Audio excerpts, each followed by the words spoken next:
यथारूप अध्याय 4 दिव्य ज्ञान श्लोक संख्या 32। देखो, जिनके पास ना हो तो जिनके पास है उनमें देख सकते हैं।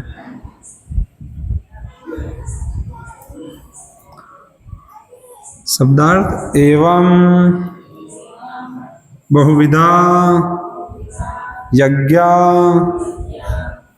वितता ब्रह्मणः मुखे कर्मजान विधि तान सर्वान एवं ज्ञात्वा विमुक्षसे। एवं बहुविधा यज्ञा वितता ब्रह्मणो मुखे कर्मजान विदितान सर्वान एवं ज्ञात्वा विमुक्षसे। एवं बहुविधा यज्ञा विदिता ब्रह्मणो मुखे कर्मजान विदितान सर्वान एवं ज्ञात्वा विमोक्षसे। एवं बहुविधा यज्ञा वितता ब्रह्मणो मुखे कर्मजान विदितान सर्वान एवं ज्ञात्वा विमुक्षसे।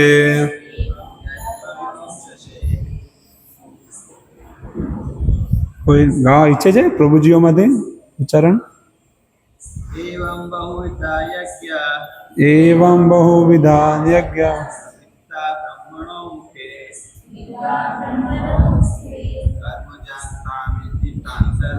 कर्मजान विदितान सर्वान एवं ज्ञात्वा विमुक्षसे।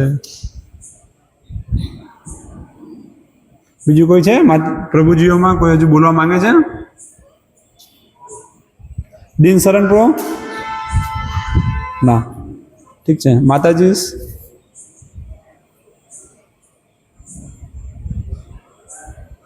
ठीक है।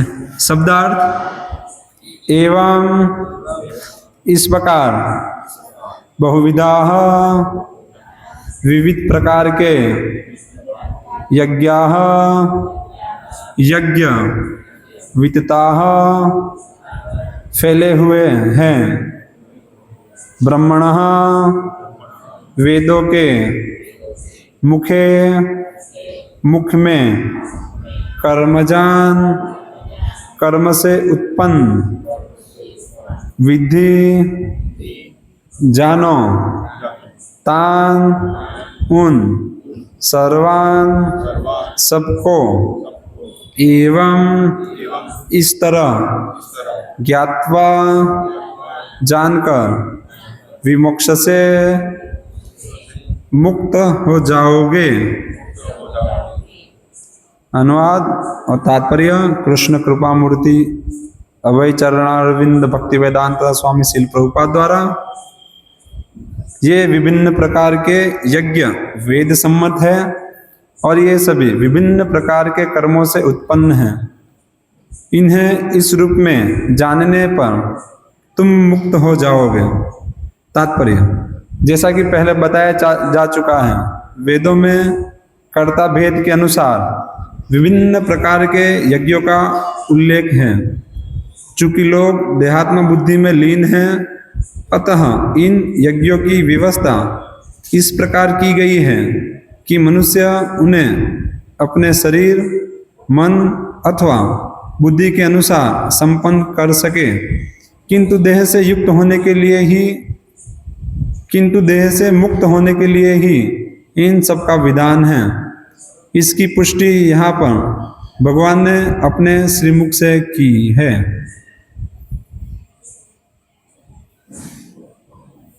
मम ज्ञानतिमिरान्धस्य ज्ञानञ्जनशलाकया चक्षुरुन्मिलितं येन तस्मै श्रीगुरुवे नमः।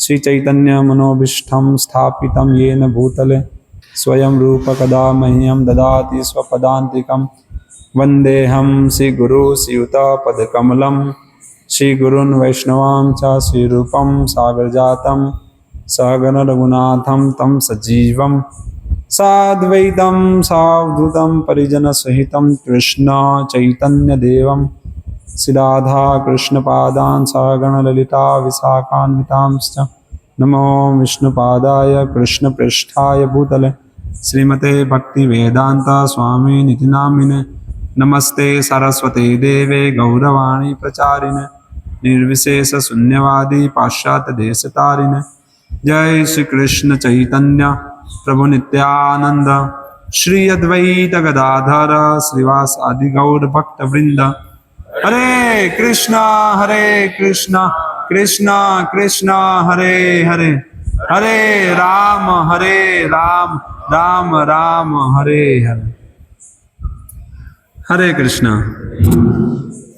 तो आप सबका स्वागत है साप्ताहिक कार्यक्रम में, जिसमें बहुत दिनों बाद आज वापस भगवद गीता का टॉपिक आया है।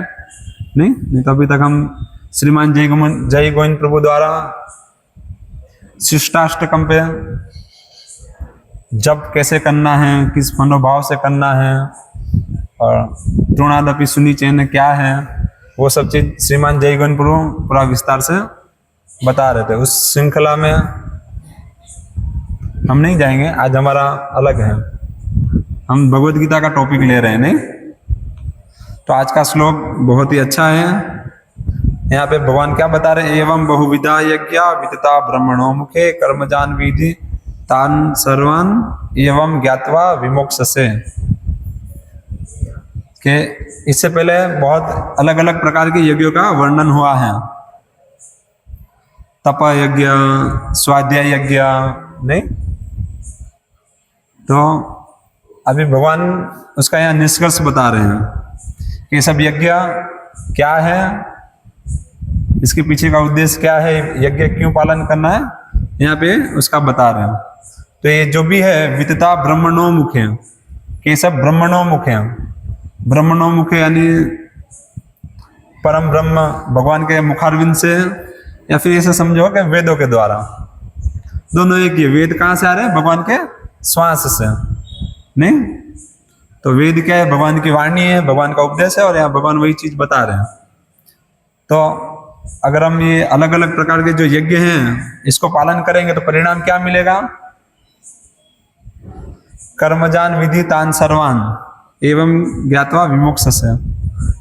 कि इस प्रकार से हम अगर नियमों का पालन करेंगे जो यज्ञों में जो बताया गया है वो सब, तो हम मुक्ति प्राप्त करेंगे।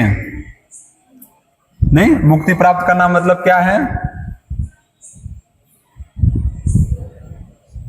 मुक्ति मतलब पता है किसी को, मुक्ति मतलब क्या, किसी ने अनुभव किया है कुछ, मुक्ति विषय में कोई कुछ कहना चाहेगा?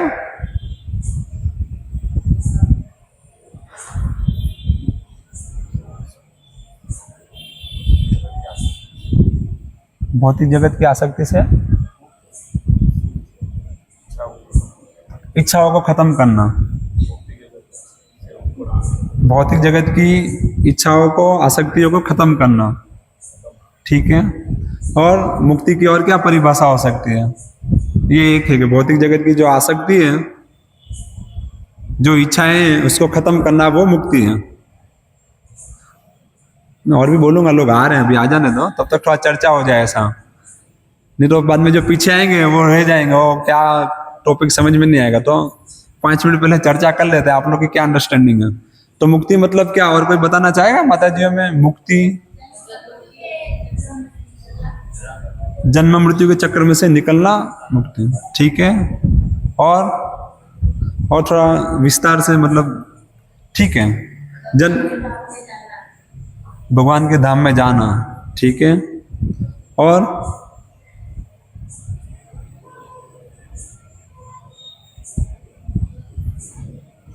ठीक है, जन्म मृत्यु के चक्कर से निकल गए और भगवान के धाम में चले गए, फिर क्या करेंगे? लो मैं आ गया फिर क्या होगा, उसके बाद क्या करना है? इधर भागवतम कितने लोग पढ़ते हैं रोज? भागवतम श्रील प्रभुपाद द्वारा अनुवादित भागवतम रोज कितने लोग पढ़ते हैं? ठीक है, हफ्ते में एक बार कितने लोग पढ़ते हैं? हफ्ते में एक बार। ओह अच्छा है, तो बाकी सब लोग भी पढ़ सकते हैं। अच्छा है, तो भागवतम में बताते हैं सेकंड कैंटो के 10 चैप्टर के शायद 3rd नंबर श्लोक में आता है, मुक्ति हित्वा अन्यथा रूपे स्वरूपेण व्यवस्थित ही। कि मुक्ति सबकी परिभाषा क्या है? कि जो हमने अन्यथा रूप बनाए रखे हैं, हमारी जो अलग पहचान बना के रखी है, इससे मुक्त होना। और स्वरूपेण व्यवस्थित, हमारा जो स्वरूप है, जो आध्यात्मिक स्वरूप है, उसको प्राप्त करना, वो मुक्ति है। ये परिभाषा भक्तों की है। ज्ञानियों की परिभाषा अलग है, योगियों की परिभाषा अलग है, और भोगियों की परिभाषा अलग है। भोगियों की परिभाषा क्या है मुक्ति की?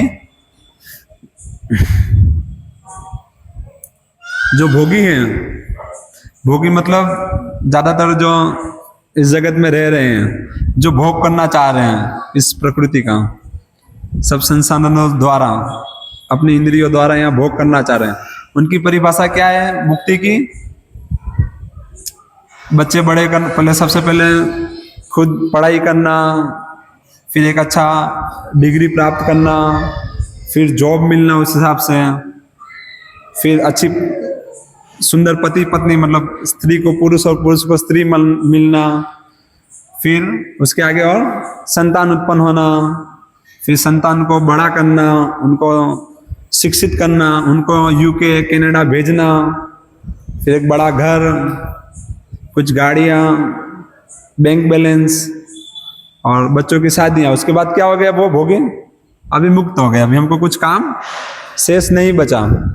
ये भोगियों की परिभाषा है। नहीं कि वो जब भोग करते करते थक जाएंगे तो बस હવે तो बोर થઈ ગયું, ऐसा कहते हैं, હવે शांति, હવે અમે બધું કાર્યોથી મુક્ત થઈ ગયા, सब जंजाल से मुक्त हो गए। नहीं, और योगियों की परिभाषा क्या है मुक्त होना? क्या हो गया? नहीं, जो योगी हैं, जो तपस्या ध्यान नहीं करते, अष्टांग योग का पालन, उन लोग के लिए क्या है मुक्ति की परिभाषा?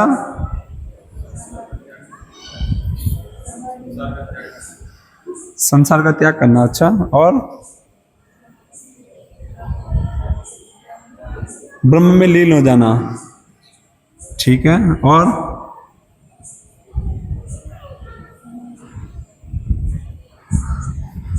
तो ये सब चीज अभ्यास का विषय है। आप लोग अच्छे से पढ़ोगे भगवत गीता, तो ये सब पॉइंट डिस्कस भगवान कर रहे हैं अलग अलग, क्योंकि जो भगवत गीता है ये भक्तों के लिए ही है, लेकिन सिर्फ भक्तों के लिए नहीं है, क्योंकि यहाँ पे जो कॉन्सेप्ट है वो सबके लिए है। मतलब भगवत गीता हर किसी के लिए है। यही तो इसकी विशेषता है कि कोई भी व्यक्ति कोई भी स्तर पे हो, भगवत गीता का पालन कर सकता है। नहीं, तो प्रभुपाद यही चीज यहाँ पे बता रहे हैं इसके तात्पर्य में, कि जैसा कि पहले बताया जा चुका है, वेदों में कर्ता भेद के अनुसार विभिन्न प्रकार के यज्ञों का उल्लेख है, कि जिस प्रकार का कर्ता है उस प्रकार का यज्ञ है। अभी हम अगर कहेंगे कि भाई यहाँ पे बैठे हैं सब लोग भक्त हैं, भक्ति प्रैक्टिस कर रहे हैं, तो प्रभुपाद का मिशन में भी 50% कार्य बचा है, वर्णाश्रम धर्म, नहीं फ्राम प्रोजेक्ट। तो जितने भी बैठे हैं, चलो हम सब वर्णाश्रम धर्म की स्थापना करते हैं। अभी हम शहरी जीवन नहीं जिएंगे, अभी हम सादा जीवन उच्च विचार जिएंगे। कितने लोग आएंगे इसमें से? कितने लोग तैयार है जाने के लिए?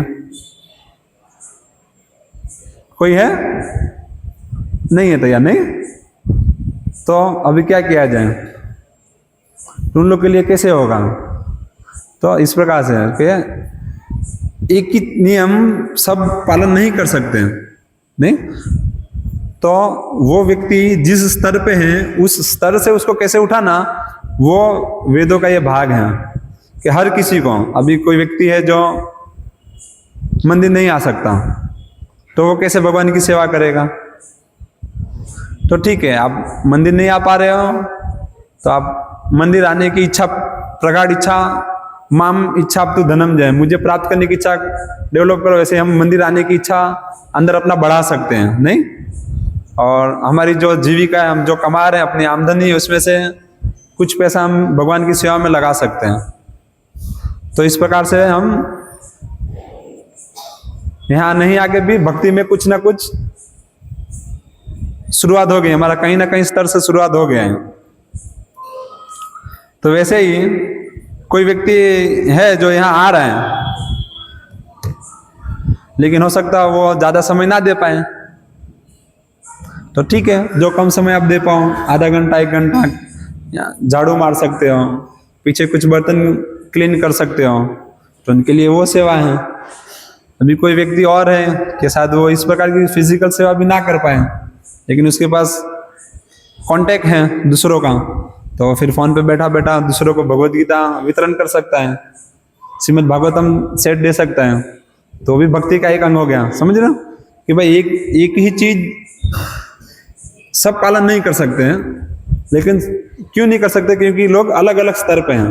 तो व्यक्ति जो स्तर पे, उस स्तर से उसको कैसे उठाना, वो ये यज्ञों का कार्य है। जो अभी एवं बहुविधा यज्ञ, इससे पहले जो यज्ञ बताए गए हैं, उसका लक्ष्य क्या है कि जो व्यक्ति जिस स्तर से है, मानो कोई ज्यादा बुद्धिमान है तो अपने बुद्धि को भगवान की सेवा में लगाए, नहीं अपने कार्यों को कैसे भी करके भगवान की सेवा में लगाए। तो इस प्रकार से ये जो यज्ञ है, ये पूरा प्रत्यक्ष भगवान की सेवा में नहीं है, लेकिन अप्रत्यक्ष रूप से ये अगर हम इसको पालन करेंगे तो हम धीरे धीरे भगवान की सेवा में आने का शक्यता है, चांस है, नहीं? तो ये तो एक है, लेकिन प्रश्न ये हो सकता है कि ये यज्ञ आगे भी कितनी बार, ये यज्ञ पे 6 बार तो लेक्चर हो चुका है, तो ये क्या आप यज्ञ लगा रखे हो? ऐसा स्वाभाविक प्रश्न नहीं आता होगा। सामान्यतः हम यज्ञ मतलब क्या समझते हैं?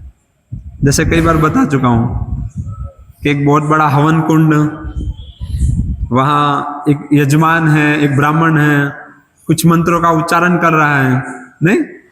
अभी वो जो मंत्र का उच्चारण कर रहा है तो आधा तो उसको भी नहीं पता है वो क्या कह रहा है। जो यजमान है वो भी अपना उच्चारण करवा रहे हैं, उनकी भी श्रद्धा है नहीं है वो बाद में है, लेकिन अभी क्या करें, मजबूरी है, करवाना पड़ेगा। हमारे पूर्वजों ने इस प्रकार से कराया है तो हम करवा रहे हैं, तो उसमें श्रद्धा है नहीं है लेकिन करवाते हैं।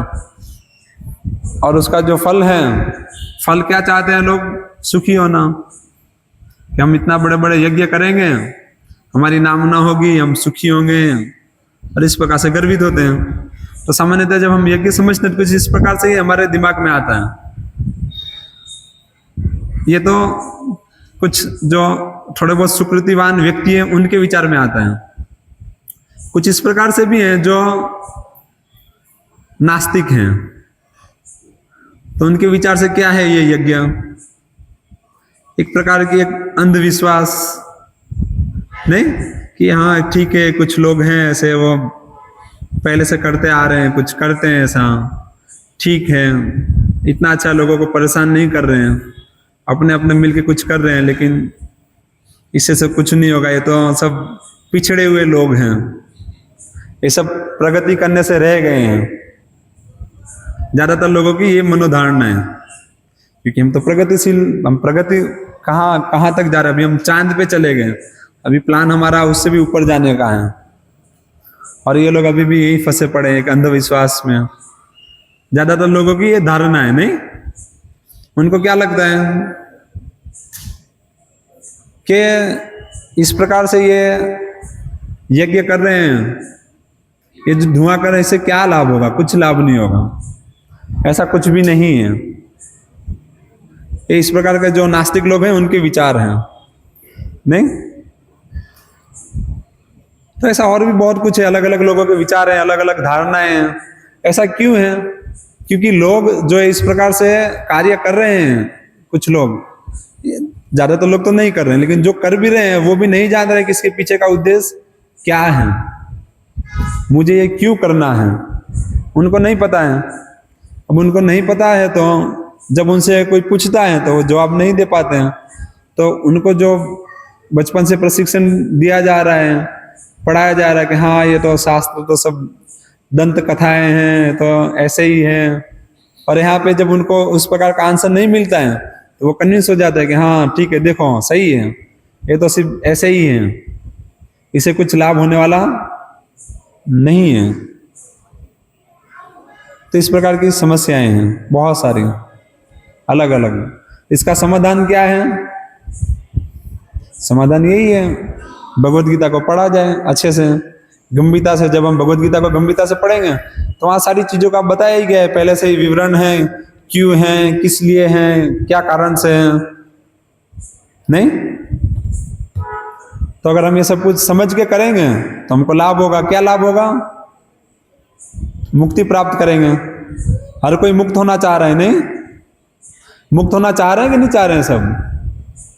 जो हमारी वैष्णव संप्रदाय हैं, चार मुख्य प्रधान वैष्णव चार मुख्य जो संप्रदाय हैं, प्रामाणिक संप्रदाय, कुमार संप्रदाय, रुद्र संप्रदाय और ब्रह्म संप्रदाय और श्री संप्रदाय, तो इनका ज्यादातर जो लक्ष्य है, लक्ष्य क्या है? धर्म, अर्थ, काम और मोक्ष के ऊपर भक्ति, भगवान विष्णु की भक्ति करना और इस भौतिक जगत से मुक्त होना, वैकुंठ वापस जाना, भगवान के धाम वापस जाना। ये इस प्रकार के प्रामाणिक संप्रदायों में बताया गया है। नहीं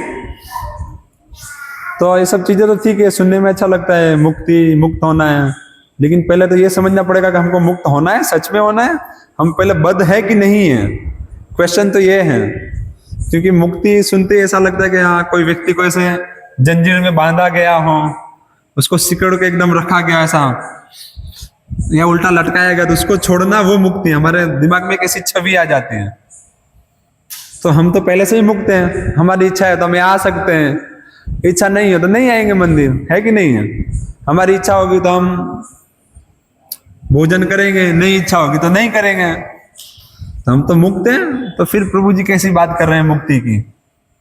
है कि नहीं? प्रश्न है कि नहीं है? हम पहले से मुक्त हैं कि नहीं है?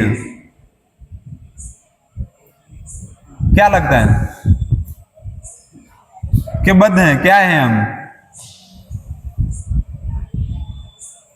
बताइए, कौन बताएगा हम बद्ध हैं कि मुक्त हैं? धीरज भाई क्या कहना है आपका? पहले से ही मुक्त है ना? मुक्त नहीं है? कैसे नहीं है? कोई बताना चाहेगा हम कैसे बद्ध हैं? हम मुक्त नहीं है तो कैसे मुक्त नहीं है?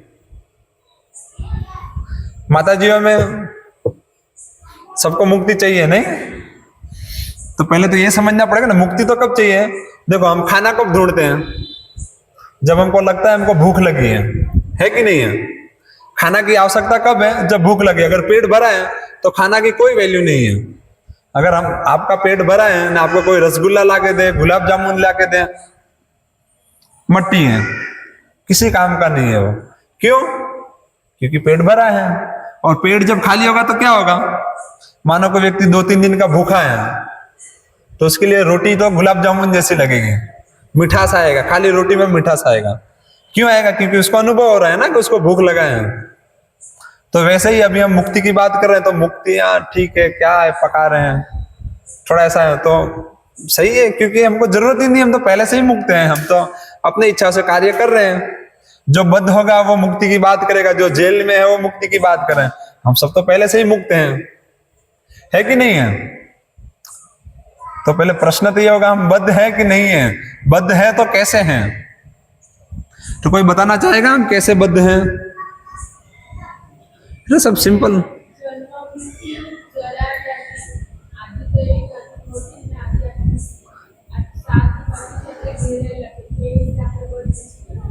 એ તો થિયોરીમાં છે ને, પ્રેક્ટિકલ કાં છે? અત્યારે તો આપણે બિંદાસ ફરી શકીએ ને, જ્યારે આવશે ત્યારે આવશે, ઠીક છે? કામ, ક્રોધ, લોભ એ પણ પ્રેક્ટિકલ ક્યાં છે? થિયોરી છે. કામ, ક્રોધ, લોભ એ તો સત્સંગમાં કે પેલા બાપુ કથામાં કે સાંભળવામાં સારું લાગે. અત્યારે ક્યાં છે? તમે એવું કહી છે ભાઈ કામ, ક્રોધ, લોભથી તમે બંધાયા છો? તમને એવો અનુભવ થાય છે તમે કામ, ક્રોધ, લોભથી બંધાયા છો? એવું ક્યાં છે? એવું કોઈ છે? એવું જો હોતે તો પછી દરરોજ મંગળામાં નહીં આવતે? જો એવું ફીલ થાય કે હું બદ્ધ છું, ધારો કે અત્યારે અહીંયા શું નામ છે, દીપકને અત્યારે અહીંયા હાથ પગ બાંધીને એક થેલીમાં ભરી દેવામાં આવે કોથરામાં, તો એ શું કરશે? બધો પ્રયાસ કરશે, બુમાળા પાડશે, "ઓય મને બચાવો, મને કાઢો, મારા હાથ પગ છોડો, મને દુખે છે, નહીં હું બંધાયો છું." એને ફીલ થશે, શું કરશે? બૂમ પાડશે કે નહીં પાડશે? કે કહેશે, "હા મજા આવે છે, લાવો મને શું છે પ્રસાદમાં આજે મને અહીંયા આપી દો." એમ એવું કહેશે કે શું કહેશે? મને છોડો એમ કહેશે ને, કારણ કે એને ફીલ થાય છે. તો એવી રીતે તમે જે કહો છો ઠીક છે, ખોટું નથી આન્સર, પણ અત્યારે એને ક્યાં આપણે અનુભવ કરીએ છીએ? એમ પ્રેક્ટિકલ ક્યાં છે? જન્મ, મૃત્યુ, જરા, વ્યાધિ એ તો ઠીક છે, તો બધા કહે જ છે, એ તો બધાને જ એક દિવસ મરવાનું તો છે જ, પણ અત્યારે ક્યાં છે? અત્યારે શું પ્રમાણ છે કે આપણે બધા બદ્ધ છીએ?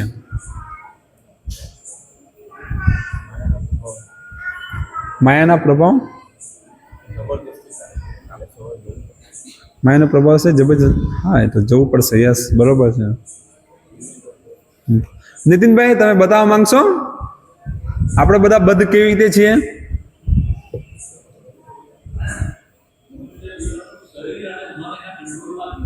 શરીર અને મન એના કંટ્રોલમાં નથી. જો મેં ઈચ્છા કરી, મારા હાથ ઉપર જાય તો આ ઉપર ગયો. તમે ઈચ્છા કરશો તમારા હાથ જશે? જો ને, હલો, હલે છે, હલે છે. પ્રો શરીર તો કંટ્રોલમાં છે, ઠીક છે, મન કંટ્રોલમાં નથી. હા, ઠીક છે. કોઈના અંડરમાં છું એટલે મુક્ત નથી.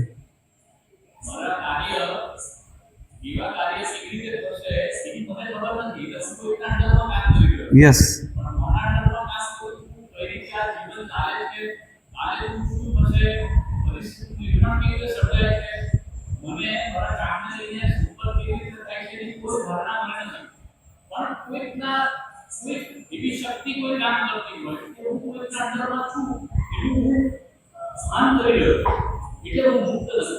એટલે મુક્ત નથી. ઠીક છે, એ પણ બરોબર છે કે કોઈ શક્તિના અંડરમાં છું એટલે હું મુક્ત નથી, બરોબર છે. પણ અત્યારે એને આપણે એમ રિયલાઇઝ કેવી રીતે કરશું? એમ વ્યક્તિગત રોજિંદા જીવનમાં આપણે એને કેવી રીતે જોશું? તમારું પણ બરોબર છે આન્સર, પણ આપણે એને રોજિંદા જીવનમાં પણ જોઈ શકીએ છીએ. કેવી રીતે જોઈ શકીએ છીએ? આપણને ભૂખ લાગે છે ને, આપણા નિયંત્રણમાં નથી, આપણે એને રોકી શકતા નથી. ભૂખ તમને લાગશે જ. આપણને તરસ લાગે છે, કેમ લાગે છે? પછી આપણને લાગણીઓ થાય છે બીજા પ્રત્યે, નહીં?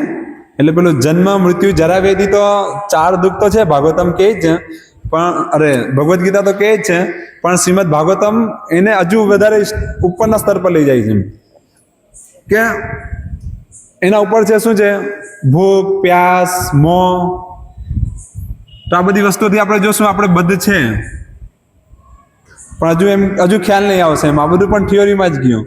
હજુ પ્રેક્ટિકલ કેવી રીતે કહેશું?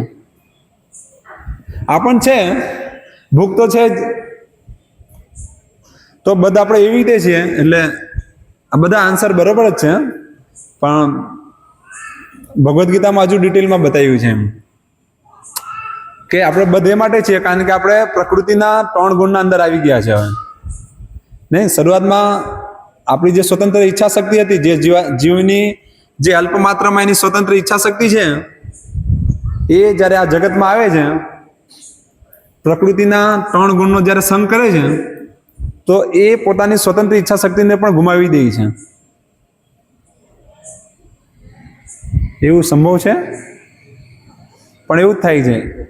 એ જ્યારે ત્યાર પછી જે બધા નિર્ણયો લે છે, પ્રકૃતિના 3 ગુણના હિસાબથી લે છે. એ કેવી રીતે?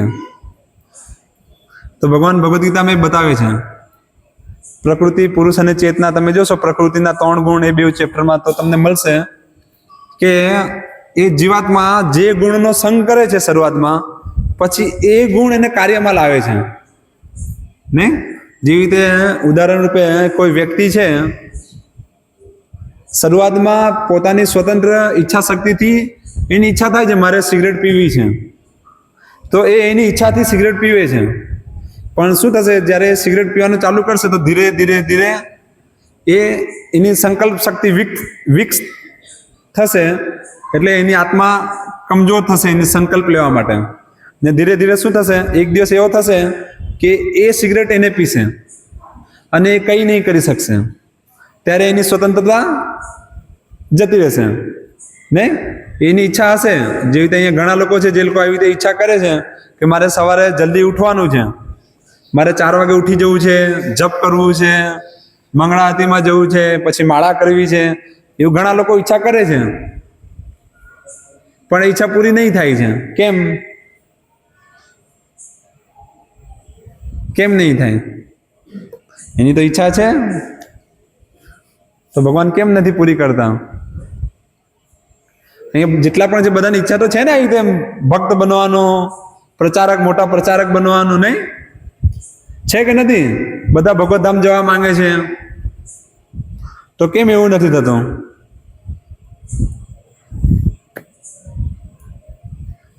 કેમ કે આપણે બધા પ્રકૃતિના ગુણનો જે સંગ કર્યો છે, હવે એ પ્રકૃતિના ગુણ આપણને દોડાવે છે. શું કરે છે? દોડાવે છે. નહીં, પુરુષ પ્રકૃતિસ્થ હિ ભુક્તે પ્રકૃતિ જાન ગુણાન, કે જ્યારે જીવાત્મા એ પ્રકૃતિના ગુણનો સંગ કરે છે તો એનાથી શું થાય? પછી એ પ્રકૃતિ,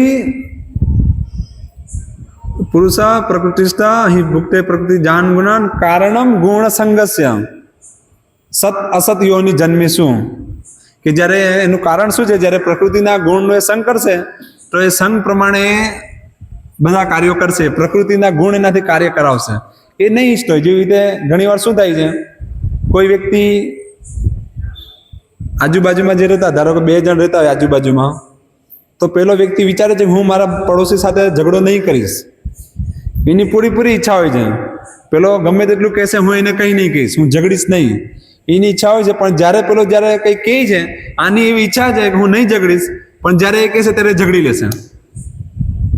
નહીં, જે રીતે આપણે ભક્તોમાં એવું હોય છે કે અમે વિચારીએ છીએ કે મેં યુટ્યુબથી ખાલી લેક્ચર જ સાંભળીશ, બીજું કંઈ નહીં જોઈશ. પણ યુટ્યુબથી જ્યારે આપણે લેક્ચર જોતા હોય તો નીચે કંઈક આવી જાય, તો મારે નથી જોવું, મારે નથી જોવું, મારે નથી જોવું, તો પેલું વારંવાર આવે, તો પછી શું થાય? લાવ થોડુંક તો જોઈ લે, થાય કે નહીં?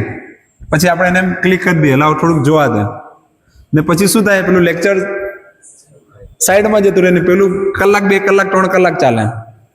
તેવી જ રીતે ઘણી બધી વસ્તુઓ જે આપણે નથી કરવા ઈચ્છતા, જે આપણી ઈચ્છા નથી, તે છતાં આપણાથી એ થાય છે. ખ્યાલ આવે છે? કેમ થાય છે એવું? આપણી તો ઈચ્છા નથી, પછી કેમ થાય છે?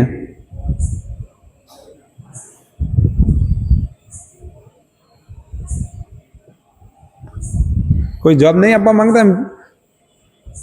ચલો આપણે બાપુની જેમ કથા કરી દઈએ. તો જો કોઈ જવાબ નહીં આપવા માંગતા તો પછી નહીં પૂછું પ્રશ્ન, તો કંઈ નહીં, એમાં શું છે? પછી મારે 1 શ્લોક હજુ લઈને એમ કંઈક બોલી દેવાનું રહેશે એટલે પટી જશે, કલાક પૂરો, મેં ચાલ્યો. પણ રહી જશે પાછું. આપણે 2-4 મહિના પછી પાછા ભેગા થવું તો તમે ત્યાં ને ત્યાં જ રહેશો. થોડુંક પ્રશ્ન ઉત્તર થાય તો તમને બધાને લાભ થાય એમ. તો કેમ એવું થાય છે? પ્રશ્ન એ છે, તો ઈચ્છતો નથી એવું કંઈ કરે, તે છતાં એ વ્યક્તિ એવી રીતે કરે છે. ચલો એમને ખ્યાલ આવે તો જો એ જ પ્રશ્ન અર્જુન સેમ પૂછે ભગવદ્ ગીતાના 3જા અધ્યાયમાં, કે અથ કે એના પ્રયુક્ત એમ પાપમ ચરતી પુરુષ અનિચ્છનપી વાસનય બલાદિવ નિયોજિતા, કે ભગવાન તમે બધું કહો છો બરોબર છે, પણ મારી ઈચ્છા નથી. અથ કે ન પ્રયુક્ત એમ, પણ મને કોઈ આવી રીતે એમ હું આ કાર્યમાં લાગવા નથી માંગતો, તો મને કોઈ કાર્યમાં લગાવી દે છે. બલાદિવ નિયોજિતા, મને કોઈ બલપૂર્વક એ કાર્યોમાં લગાડે છે, હું ઈચ્છતો નથી. જે રીતે પેલો અમુક વાર શું થાય, એક સ્તર આવ્યા પછી પેલો શરાબી સમજી જાય છે કે આ શરાબથી એને નુકસાન છે, એના પારિવારિક સંબંધો તૂટી રહ્યા છે, એનું પોતાનું જીવન બગડતું છે, નહીં, એનું શરીરમાં વીકનેસ આવે છે, અલગ અલગ પ્રકારનો રોગ આવે છે. એ વ્યક્તિ જાતે એને અનુભવ કરી લે છે કે યાર આનાથી તો મને નુકસાન છે, પણ તે છતાં એને છોડી નથી શકતો. તો કેમ એવું? એ છોડવા માંગે છે પણ એનાથી નથી છૂટતું. કેમ એવું? જેવી રીતે જે બિઝનેસમેન છે એ લોકો વિચારે છે કે હું સામેવાળા સાથે ચીટિંગ નહીં કરું, હું ઈમાનદારીથી ધંધો કરું, એ વિચાર આવે છે અમુક વાર, પણ તે છતાં એ વિચાર આવીને જતો રહે. પેલો જબરજસ્તી ચીટિંગ તો કરે છે, જ્યારે મોકો મળે તો બધા જ ફિલ્ડમાં. પેલો સોનીઓ એ જોઈ કે સામેવાળો ગ્રાહકમાં એટલી બુદ્ધિ નથી, એને ભાવ શું છે નથી ખ્યાલ આવતો, એટલે કહી દે આજનો માર્કેટ ઊંચું છે, 2000 રૂપિયા વધી ગયા, કરીને એને પાડી દે. તેવી રીતે બીજા કોઈ કાર્યમાં જે વ્યક્તિ જ્યાં હોય એ વ્યક્તિ એમ વિચારે કે હું ચીટિંગ નહીં કરીશ, પણ જ્યારે એને મોકો મળે છે કરી નાખે છે. પછી અંદર પેલી ગ્લાની થતી રહે કે મને આવું નહીં કરવું જોઈતું, પણ એ સમયે તો એ કરી નાખે છે. એની ઈચ્છા નહીં હોય તે છતાં પણ એ કરી દે છે. એવી રીતે બધા જ ફિલ્ડમાં એમ નહીં. પ્રેક્ટિકલ છે કે નહીં, એવું થાય છે કે નહીં થતું તમારા બધાના જીવનમાં? તો કેમ એવું થાય છે? જે રીતે કોઈ વ્યક્તિ વિચારે હવે તો હું જૂઠું નહીં બોલીશ, પણ સિચ્યુએશન એવી ક્રિએટ જ થાય છે કે એને જૂઠું બોલવું જ પડે છે નહીં. હવે ધારો કે મારે મંદિર નથી આવવું, પણ હું વિચારું કે મારે જૂઠું નથી બોલવું, પ્રભુજીનો ફોન આવે કેમ નહીં આવ્યો, તો મારે મજબૂરીમાં જૂઠું બોલવું જ પડશે. જો કોઈ કારણ નહીં હોય તો મારી ઈચ્છાથી એમ જ આરામ કરતો નહીં આવું, તો પછી મારે તો પ્રભુજી હા તાવ આવ્યો હતો, મારે ત્યાં જવું પડ્યું, કંઈક ને કંઈક. હવે ઈચ્છા નથી જૂઠું બોલવાની, પણ સિચ્યુએશન એવી છે જો જૂઠું નહીં બોલશું તો સાંભળવું પડશે. આ ખાલી એક ઉદાહરણ આપું છું. તો આવી રીતે ઘણા બધા ફિલ્ડમાં આવે છે કે આપણી ઈચ્છા નહીં હોય પણ તે છતાં આપણને એવું કરવું પડે છે. તો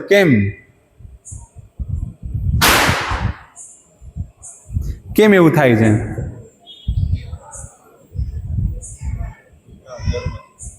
પ્રકૃતિના અંદરમાં જ. હા ઠીક છે.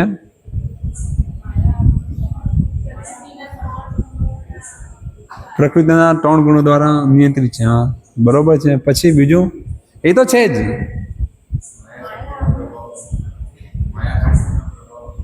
માયા શક્તિના પ્રભાવના લીધે છે. સાચી વાત છે. તો પછી સમજવું પડશે કે જે માયા છે ભગવાનની 3 શક્તિ છે નહીં.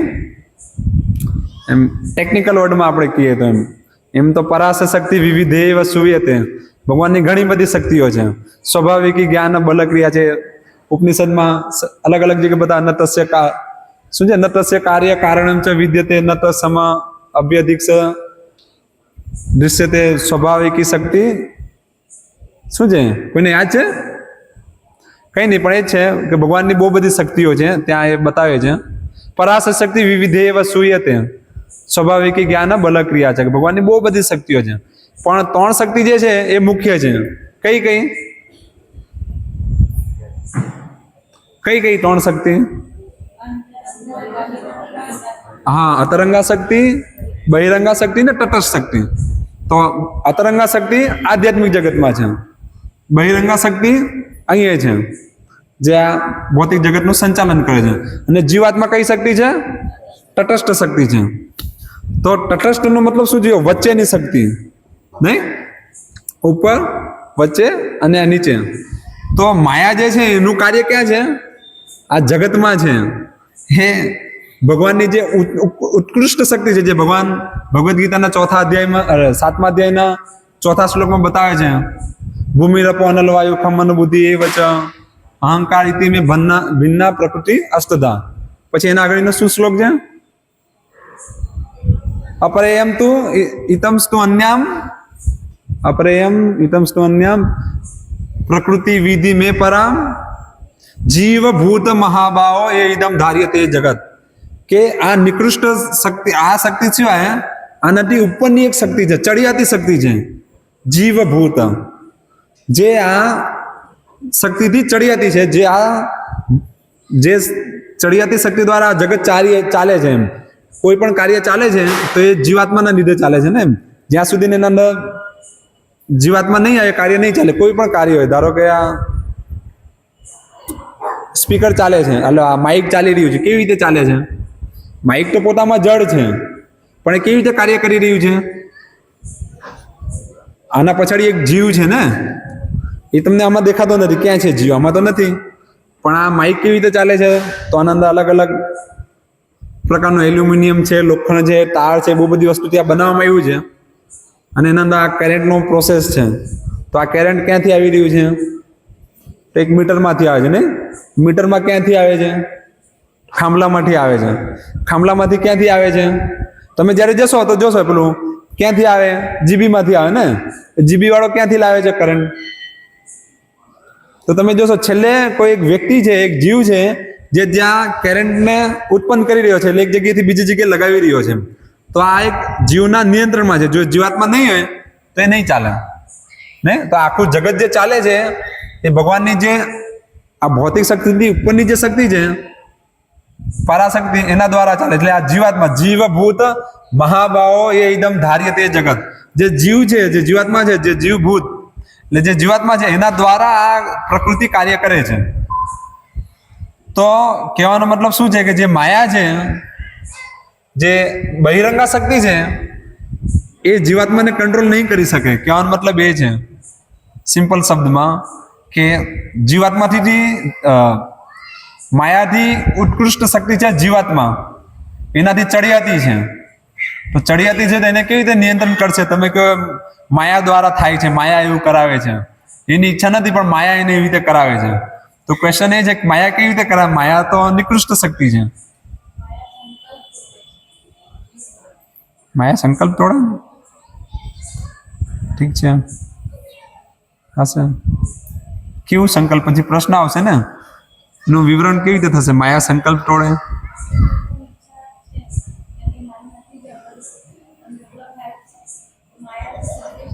જોરથી, મને તો નહીં સમજમાં સંભળાતું.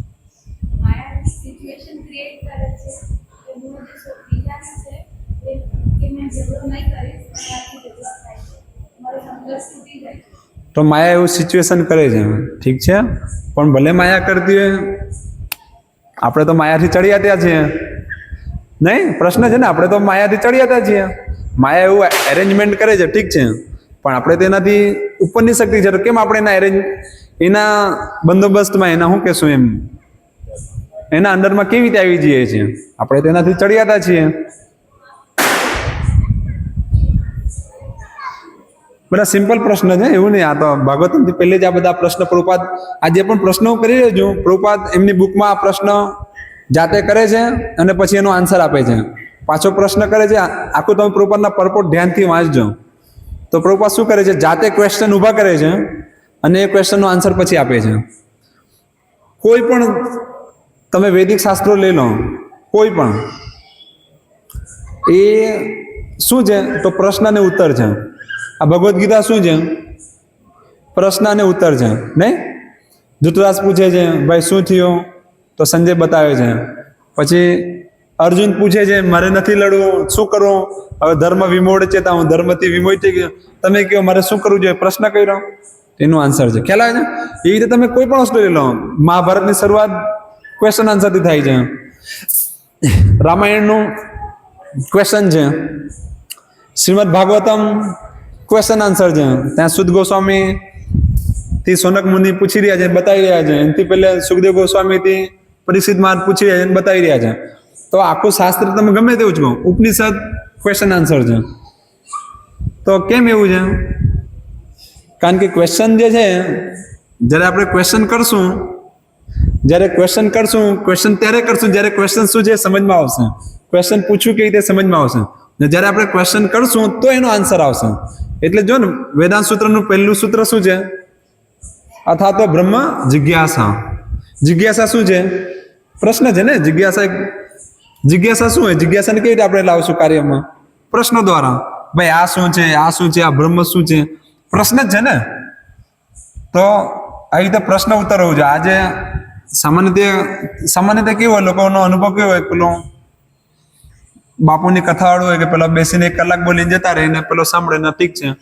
એ વિચારે મારા સાથે એને શું લાગે વળગે, એમણે જે કીધું તે બરોબર છે, પણ એને મારા સાથે શું? હું તો પહેલેથી ભક્ત છું, મંદિર તો આવી જ રહ્યો છું, હું તો પહેલેથી જ મુક્ત છું, તો મારા સાથે શું લાગે વળગે? તો શું લાગે વળગે એના માટે આવી રીતે પ્રશ્ન પૂછવું પડે. એમ જ્યારે પ્રશ્ન પૂછીએ તો પેલાને ક્લિક થાય, હા યાર મેં તો હજુ આસ્તરમાં જ છું, મને તો આપણને નથી ખબર, મને આપણને નહીં ખબર, અચ્છા મેં તો આવી રીતે ખોટી રીતે સમજી રહ્યો હતો. તો પછી એ બરોબર ધ્યાન આપશે. તો આ જ વસ્તુ છે. આખું પ્રભુપાદનું તમે બુકમાં જોશો તો પ્રભુપાદ આવી રીતે ક્વેશ્ચન ઉચકે છે તાત્પર્યમાં, અને પછી એનો આન્સર આપે છે. પાછો આગળ જશે, તમે ચૈતન્ય ચિંતામૃતમાં જો ધ્યાનથી વાંચશો, બહુ બધા પ્રભુપાદ એવા ક્વેશ્ચન ઉચકે છે જે આપણા માઇન્ડમાં કોઈ પણ ડરે નહીં આવશે, અને પછી એનું શાસ્ત્રોથી આન્સર આપે છે. નહીં તો તેવી રીતે હું પણ અહીંયા પ્રશ્ન પૂછી રહ્યો છું કે હવે તમે બધા કેટલું અધ્યયન કરી રહ્યા છે, તો થોડુંક અહીંયા ખ્યાલ આવે. ને તમે જાતે પોતાને ચેક કરી શકો ક્વેશ્ચનથી. ખ્યાલ એક બુદ્ધિમાન શિષ્ય શું છે, પ્રશ્ન પૂછે છે. આગળ આવશે એના પછીના એક શ્લોક પછી બીજો શ્લોક જે આવશે ત્યાં જો એ જ આવશે, તદવિધિ પલિપાતે ન પલિ પ્રશ્ને ન સેવયા, કે આવી રીતે પોતાને શરણાગત કરીને શું કરશે, પ્રશ્ન પૂછશે. એક સારો શિષ્ય શું કરે છે, પ્રશ્ન પૂછે છે અને ગુરુ પછી એને આન્સર આપે છે. તો આવી રીતે આખો પ્રશ્ન અર્જુન જો અહીંયા એવું નથી કે આ એક પ્રશ્ન કર્યો અને પછી શાંત થઈ ગયા. ભગવાન આન્સર આપે, પાછો પ્રશ્ન કરે, એનું આખું થીમ ચાલે, પાછું પ્રશ્ન, પાછું આવી રીતે નહીં. કંઈક તો 36 જગ્યા અર્જુન પ્રશ્ન પૂછે છે આખી ભગવદ્ ગીતામાં. ખ્યાલ આવે છે?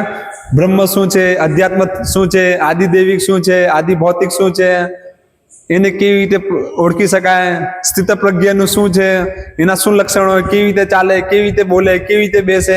આ રીતે તમે જો એકદમ પ્રશ્ન પ્રશ્ન પ્રશ્ન ચાલે છે. તો કેમ એ મૂર્ખ છે, પ્રશ્ન કરે છે? એવું નથી ને. એકચ્યુઅલી જે ભગવદ્ ગીતા છે એ કોના માટે લખવામાં આવી છે? વેદવ્યાસજીએ સ્ત્રી દ્વિજ બંધુ, સ્ત્રી શુદ્ર દ્વિજ બંધુ ત્રયના સુતિ ગોચર, જે આ 3 જણોનો અધિકાર નથી શાસ્ત્રોમાં, વેદોમાં, એ લોકો માટે સ્પેશિયલી આ મહાભારતની રચના કરી કે ભાઈ આવા લોકોનો પણ ઉદ્ધાર થાય, કે આવી રીતે જે ઓછા બુદ્ધિવાળા વ્યક્તિ છે એ લોકો પણ આને વાંચીને સમજી શકે ને. તો આ પહેલેથી જ ઓછા બુદ્ધિવાળા વ્યક્તિ માટે સંકલન કરવામાં આવ્યું. એટલે એવું નથી ખાલી ઓછી બુદ્ધિવાળા માટે જ છે, મોટા મોટા વિદ્વાન માટે પણ એ જ છે, પણ આ લોકો પણ સમજી શકે એના માટે આખું મહાભારત રચના કરવામાં, આખી સ્ટોરી ફોર્મમાં ક્વેશ્ચન આન્સર, એને ઇતિહાસ લઈને આવી રીતે સમજાવવામાં આવ્યો. પણ અત્યારે આપણી સ્થિતિ શું છે કે આ ભગવદ્ ગીતા અર્જુન 46 મિનિટમાં સમજી ગયો, ને આપણી બધાની સ્થિતિ શું છે, આપણે 46 અઠવાડિયાથી આવી રહ્યા છે પણ હજુ ત્યાં ને ત્યાં જ. કેમ એવું? ત્યાં ને ત્યાં એટલે કપડાં તો બદલાયા, એવું નથી, બહારનો પહેરવેશ બદલાયો, પણ અંદરથી ત્યાં ને ત્યાં જ છે. એ જ બધી વસ્તુ છે. અંદર જે થવું જોઈએ એવું કંઈ એનું પરિવર્તન એટલું નથી આવ્યું જેટલું આવવું જોઈએ. કેમ એવું છે? આ તો ઓછી બુદ્ધિવાળા વ્યક્તિ માટે જે લખવામાં આવ્યું તે તો એ મોટા મોટા વિદ્વાન પણ નથી સમજી શકતા એવી સ્થિતિ થઈ ગઈ આ કલયુગના લીધે. નહીં? પ્રાયણ અલ્પાયુષ્ય કલો અસ્મિન યુગે જના મંદ સુમંદ મતયો. લોકો એટલા મૂર્ખ થઈ ગયા છે કે એ લોકોને આટલી સિમ્પલ વસ્તુ પણ નહીં સમજમાં આવતી. ને આપણે પણ એમાંથી જ એક હિસ્સો બનીને રહી જતા છે. કેમ એવું? કેમ કે આપણને બચપનથી જેવી રીતે ટ્રેનિંગ આપવામાં આવી છે, નાનપણથી જ.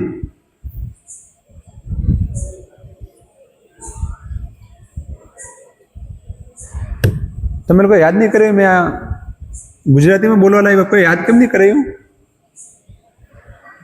મને યાદ નહીં રહ્યું. તો ઠીક છે. તો થાય છે શું, અમારા મરોલીવાળાની ડિમાન્ડ એ જ છે કે તમે ગુજરાતીમાં આપો, એટલે નહીં ખબર કેવી રીતે આવી ગયું, ટ્રેક ચેન્જ થઈ ગયું. તો सामान्यतः हम क्वेश्चन क्यों नहीं करते हैं? क्यों? क्योंकि हमको बचपन से ऐसा ट्रेन नहीं किया गया है, नहीं, प्रशिक्षण ही ऐसा है. बच्चा 4 साल का बच्चा है, पूछेगा ये क्या है, ये क्या है, तो घर वाले कहते हैं बस अभी नहीं पूछना है, हो गया तेरा, मुंह बंद रख. फिर थोड़ा बड़ा होगा, स्कूल जाएगा, वहां जाएगा तो वहां पे भी वो प्रश्न करेंगे. बच्चा स्वाभाविक है, उसके अंदर जिज्ञासा है, प्रश्न करेगा कि अच्छा टीचर ये कैसे कार्य करता है, सृष्टि कैसे चलती है, आप जो बता रहे ये कैसे होता है. तो बोले वो सब बातें मत करो, पढ़ने में ध्यान दो, पढ़ने में ध्यान दो, जीवन को सेटल करना है, पढ़ो. पढ़ोगे नहीं तो मार्क्स नहीं मिलेगा, ये सब प्रश्नों से कुछ नहीं मिलने वाला है. तो इस प्रकार से कर करके क्या हुआ, बचपन से ऐसा दिमाग में घुसा दिया गया है. हम तैयारी इस प्रकार हुई कि हमारे दिमाग में प्रश्न ही नहीं आते. आता है? नहीं आता है. प्रश्न जैसा कुछ नहीं है. एक ही हम इस प्रकार से तैयार हुए हैं, अच्छा लगा तो करेंगे, नहीं अच्छा लगा तो हमसे क्या लेना देना, सुन लेते हैं 2 मिनट, आधा घंटा, 1 घंटा, फिर ये तो चले ही जाएंगे. कितना बोलेंगे, 1 घंटे बाद थक के चले जाएंगे और हम भी अपना खा पी के चले जाएंगे. हमसे क्या लेना देना है कि नहीं. हमारा प्रशिक्षण इस प्रकार से है. नहीं तो क्यों क्वेश्चन नहीं आएगा? क्वेश्चन आएगा. तो ये गलत ट्रेनिंग के कारण ऐसा हो रहा है. तो कहने का मतलब क्या है, अभी हम वापस अपने प्रश्न पे आते हैं कि प्रश्न ये है कि जो जीवात्मा है वो भगवान की उत्कृष्ट शक्ति है और जो बहिरंगा शक्ति है वो निकृष्ट शक्ति है. तो वो कैसे उसके ऊपर अपना नियंत्रण जमाती है, कैसे अपना अधिकार जमाती है? डरा के। कैसे जमाती है अभी मैं बता देता हूं क्योंकि समय कम रह गया। तो जो ये दुर्गा देवी है, जो माया है, वो क्या करती है? जीवात्मा को डराती है। क्या करती है? बस वो ऐसे जीवात्मा को टच नहीं कर सकती, क्योंकि उपनिषद में बता रहे हैं कि असंगो ही अयम पुरुष। जो जीव है वो इस भौतिक संसर्ग से हमेशा विमुक्त ही है, हम कलुषित नहीं हो सकता। ये क्वेश्चन लगभग सेकंड कैंटो में उठा है। सुखदेव गोस्वामी परीक्षित महाराज के डिस्कशन में वहां आता है। लगभग नारद जी पूछ रहे हैं ब्रह्मा जी से, उनके जो साथ जो डिस्कशन है वहां पे ये क्वेश्चन आ रहे हैं, शायद वहीं पे हैं कि इस प्रकार से क्वेश्चन करते हैं कि जो जीवात्मा है और भगवान की उत्कृष्ट शक्ति, तो कैसे वो माया के नियंत्रण में आती है? तो संभव ही नहीं है। तो किस प्रकार से वो नियंत्रण में आती है? तो वहां पे ये डिस्कशन है। सिंपल शब्दों में यही है कि माया का कार्य क्या है? डराना। लोगों को डराती है। क्या करती है? डराती है। कैसे डराती है? ऐसे डराएगी। अगर अभी आप ध्यान से नहीं पढ़ोगे तो पास नहीं हो पाओगे, पास नहीं होगे तो अच्छा जॉब नहीं मिलेगा। ऐसे उसको डराती है, तो डर के मारे वो पढ़ेगा। तो वैसे जो पढ़ चुके उसको डराएगी, सही से बिहेवियर नहीं करोगे जॉब नहीं मिलेगा। तो इस प्रकार से डराती है और व्यक्ति वो डरता जाएगा और डर डर के अपने आप को फंसाता जाएगा। ये जो पूरी महाभारत हुई कैसे हुई? युधिष्ठिर महाराज ने संकल्प लिया मैं कुछ बोलूंगा ही नहीं। जब उनको बताया गया कि इस प्रकार से कि आगे बहुत बड़ा युद्ध होगा और इसमें बहुत सारे लोग मारे जाने वाले हैं, तो युधिष्ठिर महाराज बोले युद्ध तो तब होगा ना जब मैं सामने वाले की बात नहीं मानूंगा। तो मैं सब कुछ मानूंगा, युद्ध होने ही नहीं दूंगा, मैं सब कुछ मानूंगा। वो जो बोलेंगे उसमें हाँ। तो जब सब हाँ ही रहेगा तो युद्ध होगा ही नहीं। क्यों ऐसे उनके दिमाग में आया? क्योंकि युद्ध नहीं होना। तो माया ने क्या उसको डरा दिया। माया कैसे करती है? वैसा डरा देती है। अभी वो बोले युद्ध नहीं होने दूंगा, तो वो धीरे धीरे धीरे ऐसी डरा के सिचुएशन में ले आएगी, हम युद्ध करेंगे। तो माया जो है वो हमको प्रत्यक्ष रूप में ऐसे कार्यों में नहीं लगाती। ना भगवान लगाते हैं, ना परमात्मा रूप में भगवान हमको इस प्रकार कार्यों में लगाते हैं। हम खुद उस कार्य में लगते हैं डर के। नहीं, इसलिए कृष्ण कह रहे हैं ना मां सुचह डरो मत, क्योंकि हम सब डरते हैं। जो कुछ भी हम कार्य कर रहे हैं वो डर के मारे कर रहे हैं। अगर हम जैसे मानो जॉब नहीं करेंगे तो हमको खाना कहाँ से मिलेगा, हमारे बच्चे कैसे बड़े होंगे, पैसे कहाँ से आएंगे, वो डर है। वो डर के मारे व्यक्ति कार्य कर रहे हैं। तो ऐसे कोई भी चीज ले लो, ये अभी ये क्या कहते हैं, ये ब्यूटी पार्लर का जो सब सामान नहीं होता, इसका बिक्री बढ़ गया है, 35% बिक्री बढ़ गया है। क्यों बढ़ गया है? और चीजें कितनी महंगी होती जा रही हैं। और लगाने वाला पाउडर 300 रुपया, वो कुछ क्रीम आएगी क्या है वो फेस कराते हैं 500 रुपया, एक बार तैयार करते हैं तो 5,000 रुपया शादियों में। नहीं, 5,000, 10,000, 20,000। तो लोग इतना 20-20 हजार रुपया क्यों दे रहे हैं? क्योंकि माया उसको डरा रही है। उसके साथ तो कुछ कर नहीं सकती, उसको डराएगी। उसकी ट्रिक क्या है? डराना। जब डराएगी तो उसको कैसा डराएगी, किस प्रकार से? उसको ऐसा फील होगा देखो मैं तो अच्छी ही नहीं दिख रही हूँ, मैं तो बरोबर नहीं दिख रही, पता नहीं मुझे लोग पसंद करेंगे कि नहीं, मुझे लाइक करेंगे कि नहीं, मेरा व्यूज बढ़ेगा कि नहीं। तो डर है। तो वो डर के मारे वो फिर 10,000, 20,000, 50,000 जितना भी जरूरत है सब खर्चने के लिए तैयार है कि नहीं है? तो माया का एक कार्य ऐसे डराना। और दूसरा है, दूसरा प्रकृति का कार्य है, वो हम जिस गुण का संग करेंगे तो संग करते करते फिर वो गुण हमसे कार्य कराएगा। क्योंकि जब हम उसका संग करते हैं तो हमारी जो स्वतंत्र इच्छा शक्ति है वो इच्छा शक्ति धीरे धीरे कम होती जाएगी। कम होने जाने का मतलब क्या है? वो ढक जाएगी। ऐसा इच्छा शक्ति तो रहेगी लेकिन उस समय वो ढक जाएगी। देह क्या आवृत्त देहिनम, कृष्ण कह रहे हैं ना वहां, ज्ञानम आवृत्त देहिनम, कि माया उस ज्ञान को धीरे धीरे ढक देगी ऐसा। और वो व्यक्ति अपने आप को आइडेंटिफाई करेगा, हाँ मैं तो ये शरीर हूँ, ये मेरा परिवार है, ये मेरा कार्य है, ये वो। इस प्रकार उसमें उलझ जाएगा। तो ऐसे हम सब उलझे हुए हैं। ऐसा नहीं है कि जो मैं चर्चा कर रहा हूं वो कुछ अलग पंडाल की बात हो रही है, किसी और के लिए। हम सबकी यही स्थिति है, या तो हम डर के मारे कार्य कर रहे हैं, या तो इस प्रकार उस प्रकृति का गुण का संग कर करके हम उसमें फंस गए हैं। तो इन किन प्रकार में हम सबको इसमें फंसे हैं, तब इसमें से बाहर कैसे निकलेंगे? तो उसके लिए ये यज्ञों का वर्णन बता रहे हैं कि हाँ, ये इस प्रकार से अलग अलग प्रकार के जो यज्ञ हैं, इस प्रकार से जब आप यज्ञ करोगे तो यज्ञ करते धीरे धीरे धीरे धीरे यज्ञ मतलब आगे भी मैंने एक बार प्रवचन बताया था, सैक्रिफाइस, कुछ त्याग की भावना। जब हम त्याग करेंगे, चीजों को छोड़ेंगे, क्योंकि हमारे में ये भावना नहीं है त्यागने की, हम सब चीज हड़पना चाहते हैं, सब चीज अपने पास रखना चाहते हैं। लेकिन जब इस भावना को हम लाएंगे तो धीरे धीरे इससे क्या होगा, जब हम अपने लिए नहीं करके दूसरों के लिए करेंगे तो धीरे धीरे धीरे हमारी जो स्वतंत्र इच्छा शक्ति जो ढक गई है वो धीरे धीरे वापस हमको मिलेगी नहीं। और ये जो प्रकृति का ये जो माया का कार्य डराना, हमको जो डरा के कार्य करा रही है, तो वो डर से हम मुक्त होंगे जब हम मुकुंद के शरण में जाएंगे नहीं। अभयम सर्वदा तस्मै, भगवान राम कह रहे हैं कि कोई एक बार भी मेरी शरण में आ जाएगा, सकृत एव प्रपन्नम यतम अस्मीति याचते, देखो एक बार भी ऐसा कह दे कि भाई राम है, राम आज से मैं तुम्हारा हूं, मैं तुम्हारा सेवक हूं, मुझे अपनी सेवा में स्वीकार कीजिए, एक बार भी कहता है तो भगवान राम क्या कह रहे हैं, ठीक है, अभयम सर्वदा तस्मै, उसको हमेशा के लिए मैं अभय दान दे दूंगा। ददामी एतद् व्रतम मम, ये मेरा व्रत है, भगवान ने ये व्रत लेके रखा है। भगवान कृष्ण ने व्रत क्या रखा है, क्या लेकर रखा है कि हम अगर उनकी शरण में जाएंगे कि हाँ कृष्णा भी हम आज से तुम्हारे हैं, तो भगवान हमको स्वीकारेंगे, ये उनका व्रत है। और हमको अभय दान देंगे, क्या देंगे, अभयम। अभी हम डर के मारे सब चीजों में लगे हैं ना, हमारे सबके अंदर डर है, करे यार भक्ति करेंगे, 16 माला जप करेंगे तो उसमें तो 2.5-3 घंटा चला जाएगा, 3 घंटा चला जाएगा, तो मेरा जॉब का क्या, 3 घंटा कम जॉब करूंगा तो सैलरी कम आएगी, सैलरी कम आएगी तो फिर बच्चे को इंग्लिश मीडियम में पढ़ा नहीं पाऊंगा, ये डर है।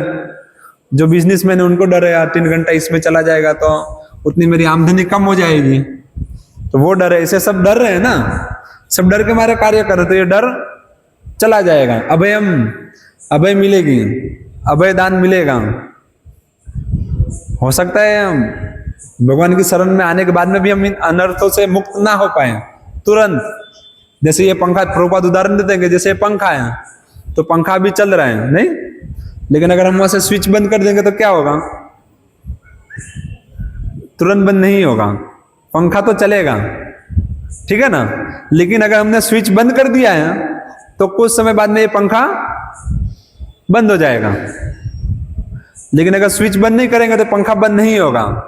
तो वैसे ही जब तक हम जो यज्ञ का कार्य है कि 3.9 में जो भगवान बता रहे हैं कि यज्ञ का कार्य मेरे लिए करना, अगर हम यज्ञ भगवान के लिए नहीं करेंगे तो क्या है वो, देखो 3.9 है क्या यार, बहुत अच्छा श्लोक भगवान बहुत अच्छे से आप बता रहे हैं।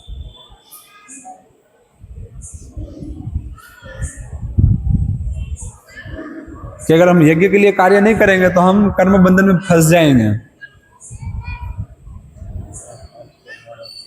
यज्ञ अर्थात कर्मणो, हाँ, यज्ञ अर्थात कर्मणो लोको अयम कर्म बंधन। तो अगर हम भगवान के लिए कार्य नहीं करेंगे तो हम कर्म बंधन में फंसते जाएंगे। माया हमको डरा डरा के सब कार्य कराएगी और डर के मारे हम सब कार्य करते जाएंगे और बनते जाएंगे। लेकिन अगर हम भगवान के लिए करने के लिए एक बार संकल्प लेंगे मुझे करना है, तो धीरे धीरे धीरे हम उस ट्रैक में आ जाएंगे। और अगर हम ऐसा नहीं करेंगे तो क्या होगा, भगवान बता रहे हैं, आगे बता रहे हैं, बहुत अच्छा बता रहे हैं। एवं प्रवर्तितम चक्रम नानुवर्तति अघायु, क्या है, अघायु इंद्रिय आरामो मोघम पाथस जीविता, के है पुथा पुत्र कोई इस प्रकार से ये यज्ञ का पालन नहीं कर रहा है, यज्ञ चक्रों को फॉलो नहीं कर रहा है, यानी भगवान के लिए कार्य नहीं कर रहा है भक्ति के सेंस में। तो क्या मतलब है उसका, क्या, एवं प्रवर्तित चक्रम नानुवर्तति अघायु इंद्रिय आरामो मोगम पार्थ स जीविता, उसका जिंदा रहना, वो जीवित रहना व्यर्थ है। उसका मनुष्य जीवन ही नहीं, उसका जीवित रहना ही व्यर्थ है, अगर वो भगवान के लिए कार्य नहीं कर रहा है तो, है कि नहीं है? तो भगवान इतने कड़े शब्दों में कह रहे हैं, तो हम सबको भगवान के लिए कार्य करना है। तो कार्य क्या है? उसको ऐसे टेक्निकल शब्द में कहेंगे तो यज्ञ है, सिंपल शब्दों में कहेंगे तो भक्ति है, भक्तिमय सेवा।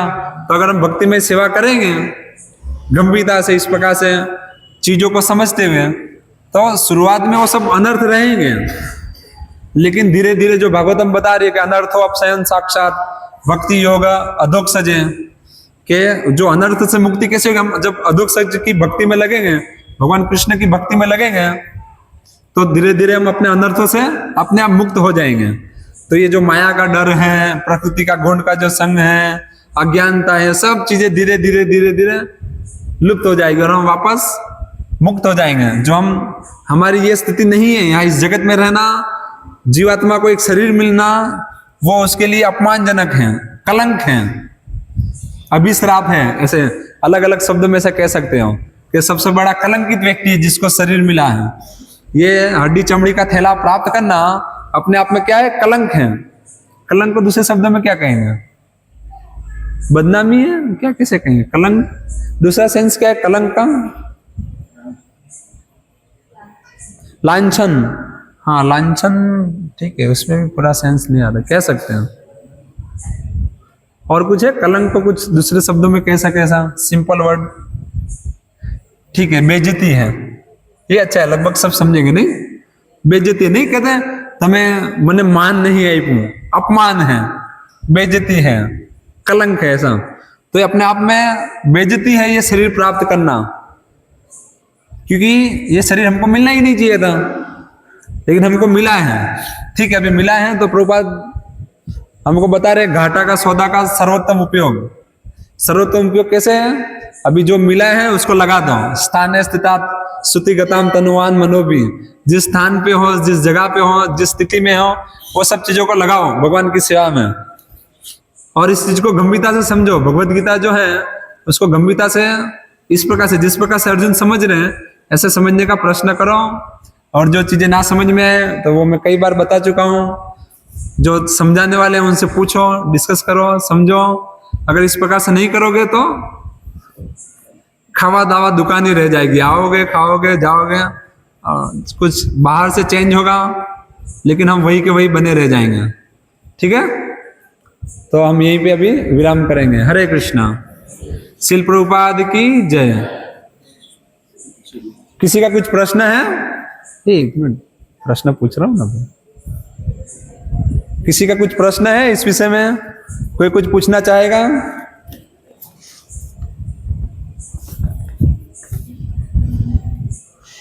प्रश्न, दलील, तर्क किसी का कुछ नहीं है? ऐसा मत समझो टाइम हो गया है, लेट हो रहा है, इसीलिए नहीं पूछना है। अभी तो 9 ही बजे हैं, अभी भी आप लोग 20 मिनट जल्दी हो। ऐसे 9:20 को खत्म होता है ना। हाँ,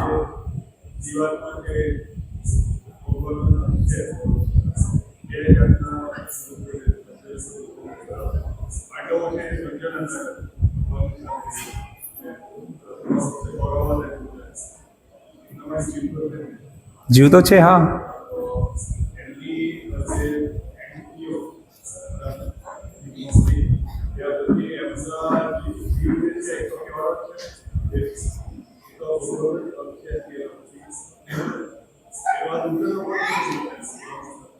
नहीं ख्याल नहीं हो, प्रश्न ख्याल नहीं हो।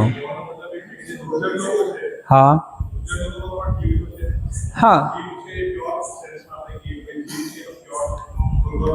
हाँ, એ દુર્જન કેવી રીતે થયો? हाँ हाँ हाँ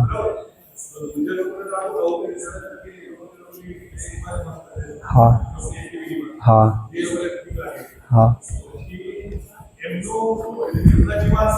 हाँ हाँ, એટલે એમનું શું થશે? જે દુર્જન છે એ લોકોનું શું થશે? બરોબર ને?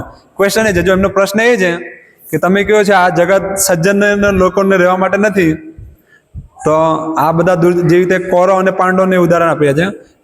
પાંડવ જે હતા એ સજ્જન હતા, એટલે ઇન ધ સેન્સ ભક્ત હતા, અને એ લોકો ભગવાન પાસે ગયા, બરોબર ને. અને જે કૌરવ હતા એ ભક્ત નહીં હતા, તો એ લોકોનું શું? બરોબર ક્વેશ્ચન. તો એ લોકોનું શું? જ્યાં સુધી ભક્તિ નહીં કરશું નહીં જશું, જ્યાં સુધી આપણે અહીંયા રહીને આપણે દુર્જન વ્યક્તિ બની રહેવા માંગશું, તો ભગવાન કહે છે ઠીક છે તારે દુર્જન બનવું છે તો હું તને દુર્જન બનાવીશ. તાન અહમ દ્વિષતઃ કુરાન સંસારેષુ નરાધમાન. 16.19 ભગવાન કહે છે કે જે વ્યક્તિ મારો દ્વેષ કરે છે, જે રીતે દુર્જન બની રહેવા માંગે છે, જે રીતે ક્રૂર છે, તે લોકો માટે મેં પણ ક્રૂર છું, હું સમતો છું. પહેલે કહે છે સમોહમ સર્વભૂતે છું, હું બધા માટે સમતો છું, પણ પેલા જીવાત્માની ઈચ્છા છે હું આવી રીતે દુર્જન બની રહું. તો ભગવાન કહે છે કંઈ નહીં, તો તાન અહમ દ્વિષતઃ કુરાન સંસારેષુ નરાધમાન ક્ષિપામિમ અજસ્ત્ર અશ્રુભાન આસુરીએષુ એવ યોનિષુ. તને કંઈ નહીં, અહીંયા વારંવાર મૃત્યુ જન્મ મૃત્યુ વારંવાર તને આ મૃત્યુના ચક્રમાં નાખતો રહીશ. અને વ્યક્તિએ જે દુર્જન છે, જે ભગવાનનો ભક્ત નથી, એ વારંવાર અહીંયા જન્મ લેશે, મૃત્યુ પ્રાપ્ત કરશે, જન્મ મૃત્યુ ચાલ્યા કરશે શૃંખલા. આપણે બધા શૃંખલામાં પસાર થયા કરશું. અને એ જેટલું ભગવાનથી દ્વેષ કરશે એટલી નિમ્નતર યોનિઓમાં જશે. નિમ્નતર સેન્સ પશુ યોની, વૃક્ષ યોની, જલચર યોની, કીટ કૃમિની યોની. તો એ બધી યોનિઓમાં જતો રહેશે. એમ ક્યાં સુધી જશે? જ્યાં સુધી એની ઈચ્છા છે. તો એની ઈચ્છાથી તો પોતાને આવી રીતે જ્યાં નિમ્ન યોનિમાં એ જતો રહેશે તો પછી એ બહાર નહીં આવી શકે. એની પોતાની ઈચ્છા છે, તે બહાર કેવી રીતે આવશે? તો બ્રહ્માંડ ભ્રમિટે કોનો ભાગ્યવાન જીવ, ગુરુ કૃષ્ણ કૃપા પાય ભક્તિ લતા બીજ.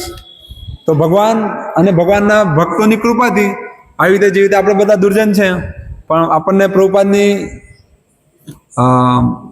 વાણી, પ્રભુપાદનું શિક્ષા આપણે બધાને પ્રાપ્ત થયું, તો આપણે ધીરે ધીરે એ દુર્જનમાંથી સજ્જન થવાનો પ્રયાસ કરી રહ્યા છે ને. પ્રભુપાદે કૃપા કરી તો આપણે બધાને એનો લાભ મળી રહ્યો છે.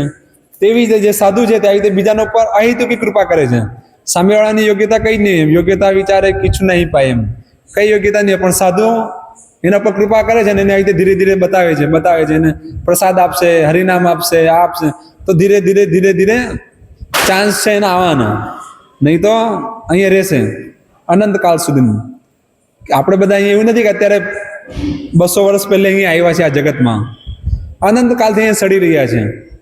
એની કોઈ સીમાની કોઈ ગણતરી નથી. તો આવી રીતે એ લોકો અહીંયા રહેશે જ્યાં સુધી ભગવાનની ભક્તિ નહીં સ્વીકારશે, જ્યાં સુધી ભક્તોનો સંગ અને ભક્તોની સેવા, ભગવાનની સેવા નહીં સ્વીકારશે, ત્યાં સુધી આ જગતથી બહાર નહીં જશે.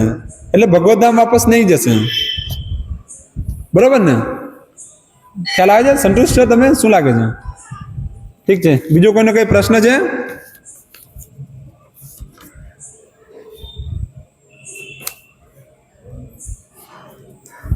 માતાજીઓમાં કોઈ કઈ નહીં પૂછવા માંગતા? જો પ્રભુજીમાં એક પૂછો, માતાજીઓ પૂછી લો, એકાક તો પૂછી લો, નહીં તો શું લાગે કે બધા એમ જ બેહી રહેલા હતા એવું લાગશે. ચાલો કઈ નહીં, બીજી વાર ધ્યાનથી સાંભળજો ત્યારે પૂછી લેજો.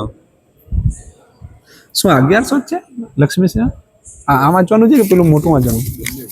ઠીક છે, બંધ કરી દો હવે. એને હું હમણાં વાંચવાનું.